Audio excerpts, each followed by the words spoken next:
membahas tentang penulisan laporan bisnis yang akan dibawakan oleh teman kita.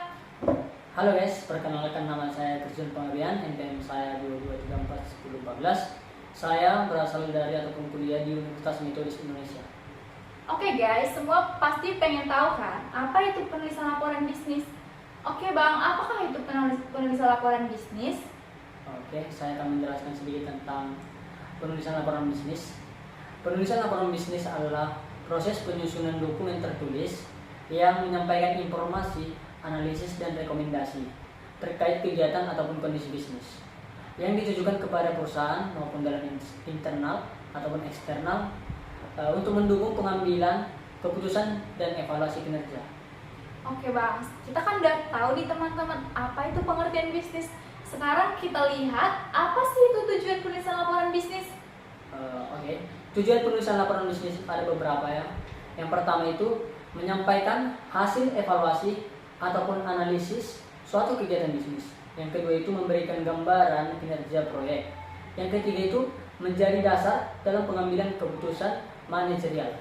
Yang keempat itu mendokumentasikan pengambilan keputusan untuk mendapatkan pencapaian organisasi. Yang kelima itu mengkomunikasikan masalah dan solusi yang diusulkan. Terus bagaimana sih bang ciri-ciri laporan bisnis itu? Oke, ciri-cirinya itu ada yang faktual, ada yang objektif.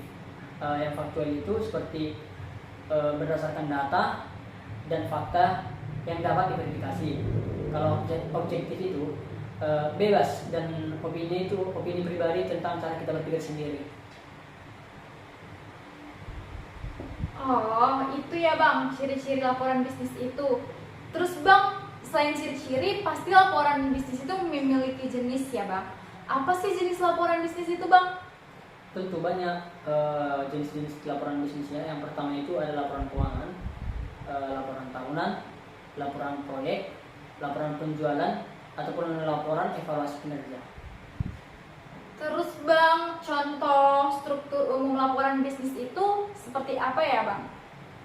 Contoh struktur umum laporan bisnis itu ada yang pertama itu judul laporannya dulu, yang kedua itu ringkasan eksekutifnya, yang ketiga pendahuluan, yang keempat prosedur atau metode yang digunakan, yang kelima itu pembahasannya, yang terakhir itu kita akan mengenal kesimpulannya.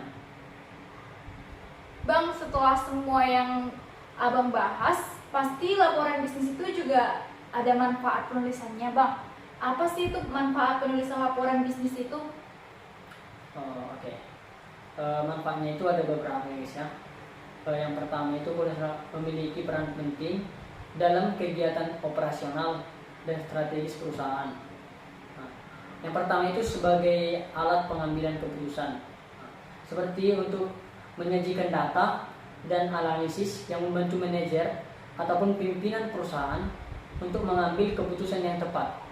Yang kedua itu ada evaluasi kinerja, yaitu seperti perusahaan dapat mengevaluasi hasil kerja, apakah itu bagus, efisiensi, ataupun kegiatan bisnis dalam periode tertentu. Yang ketiga itu ada dokumentasi formal, seperti bukti tertulis yang terdokumentasi dengan baik berguna untuk keperluan audit. Yang keempat itu ada sarana komunikasi, seperti memudahkan komunikasi antar bagian dalam perusahaan atau antar perusahaan dengan pihak luar, seperti investor, pemegang saham, atau mitra bisnis. Yang kelima itu ada pemantauan dan pengendalian. Biasanya Oke teman-teman, sekian dulu ya penjelasan yang diberikan oleh Abang Christian hari ini tentang penulisan laporan bisnis. Terima kasih juga buat tamu undangan kita yang telah hadir, Bang Christian, yang mau menyempatkan hadir di podcast ini. Segitu dulu ya teman-teman. Bye bye. See you next time. bye.